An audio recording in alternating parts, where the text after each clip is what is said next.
Let's go on to the markets and introduce Tom Lee, the managing partner, head of research, and co-founder of Fundstrat Global Advisors at Post and 9, the S&P's year-end 6,300 objective. Tom, it's great to see you. I'm glad to have you. You like to label them granny shots, easy plays, and I'm sure that list has grown in your opinion. Yes, it has, although it has only included about 35 names, all excellent names with appropriate themes. They become a granny shot if they appear in more than one of our 7 themes. I suppose there is more conviction behind their names. Higher conviction, really. And because these are large cap stocks, I believe that most people will recognize these names. Today, there is some debate about cyclicals and their rationality, and many are looking to 2016 for comparisons. However, some contend that the support for commodity prices that you would have had in a previous cycle is no longer present. Is that something you purchase? Commodity prices are not required to support cyclicals. Yes, energy, but also to a certain extent materials. Indeed, it is correct. I would say yes to those. Even though increased drilling means lower oil prices, I would say that the future for energy equities under a Trump presidency isn't as good as some may think. However, this is a terrific environment for cyclicals like industrials and financials, incorporating M&A, deregulation, animal spirits, and declining costs of capital. In the next 6 months, for example, do you believe there is a genuine chance of reflation? The way that markets are repricing is one way that we might observe that. 1-year inflation 1 year forward is a metric that shows what the markets anticipate 1-year inflation will be in a year. That has been edging closer. In actuality, it is currently 3.6%. In the past, that has been a catalyst for the market to become concerned. I'm not sure if fiscal spending or exportation is to blame for that. However, markets are beginning to consider it. Or are inflation expectations simply rising as a result of improved GDP prospects?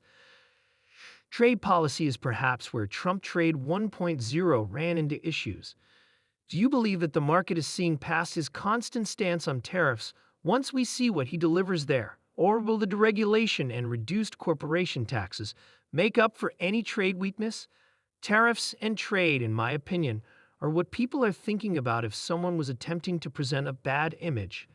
Naturally, though, that is the one where we are unsure about the final policies. Markets will undoubtedly offer a wealth of real-time input, and I believe that this will influence the policy. We should anticipate a generally pro-business climate that is also most likely equity-friendly. What are your expectations for earnings as we move into the upcoming year? And where are we on the fundamentals, just in terms of this recent rally, multiples?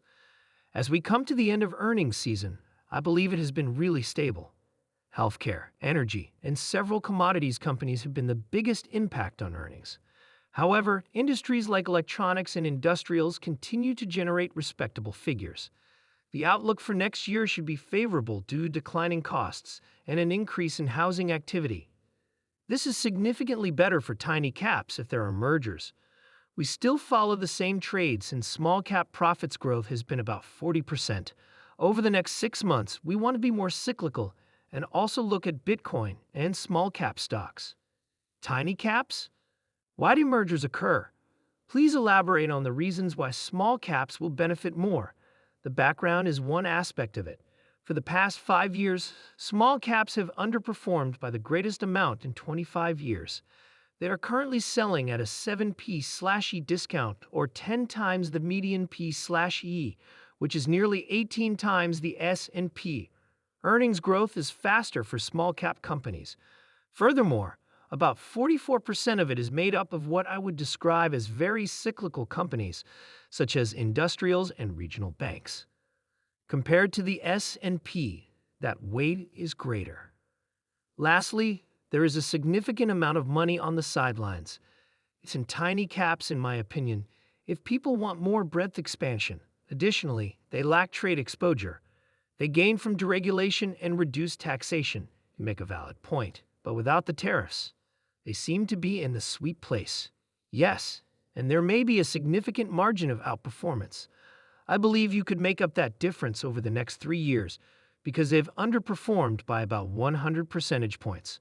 We brought up Elon Musk a moment ago, and he supported the idea that Powell is ready to defend his departure if asked to go, as reported by Senator Lee and the Wall Street Journal over the weekend.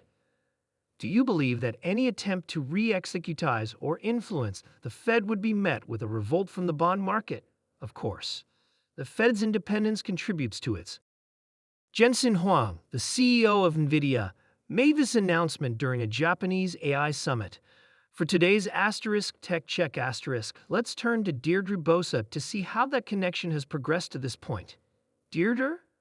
Kelly, who else but Masa?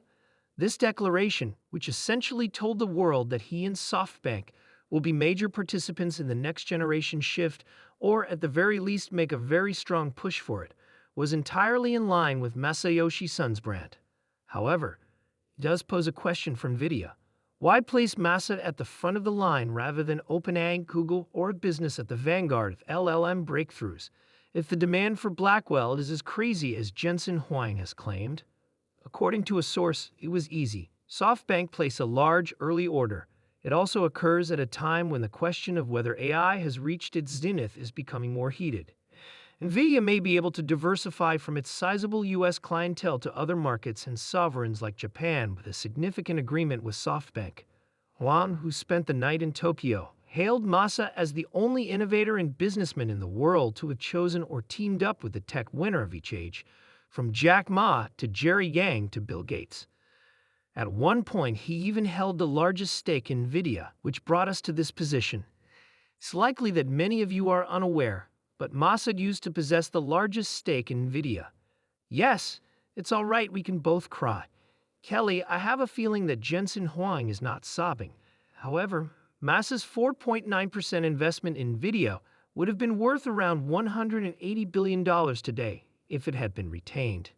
He sold it for less than $4 billion instead. So, yes, tears. It's amazing to watch him kind of laugh it off. It's like folks who regret selling their Dogecoin, but still have $180 billion left over. It's a crazy figure that explains why he's succeeding in this situation. He will not pass up another chance, which is just typical of Masa's son. Alibaba saved him from bankruptcy during the dot-com boom. This is probably not a 10-second question, but what precisely will he be able to accomplish with the Blackwell chip? Blackwell is thought to be the most potent AI chip available. Compared to OpenAI, Google, and the global Geminis, SoftBank and Japan are in a different stage of development. Their big language models are still being built and trained at the pre-training stage. Large LLMs like Google and OpenAI are more in the inference, post-training phase. Here in the United States, it's unclear if advancement is actually slowing down and if they require additional GPUs at the same pace. Various stages, and according to some people, the businesses and LLMs in this area are more in the inference phase as opposed to pre-training, which is where SoftBank and Masa might be. As always, thank you, Deirdre. According to SoftBank, its telecom division would receive processors for its supercomputer first, utilizing Nvidia's most recent Blackwell design. SoftBank CEO Masayoshi Son, who is working to increase the company's exposure to the artificial intelligence wave, was featured at an event hosted by Nvidia CEO Jensen Huang in Tokyo today. We're very delighted to be working with you, and it's an amazing partnership. This is a whole revolution. The transformation of the telecoms network into an AI network is the first of its type. When we get back, SoftBank and Nvidia will be working together on AI. Earlier today at Nvidia's AI Summit in Tokyo, Jensen Huang and Masayoshi Son shared a playful moment. It's likely that many of you are unaware, but Masa used to possess the largest stake in Nvidia. Yes, it's all right, we can both cry.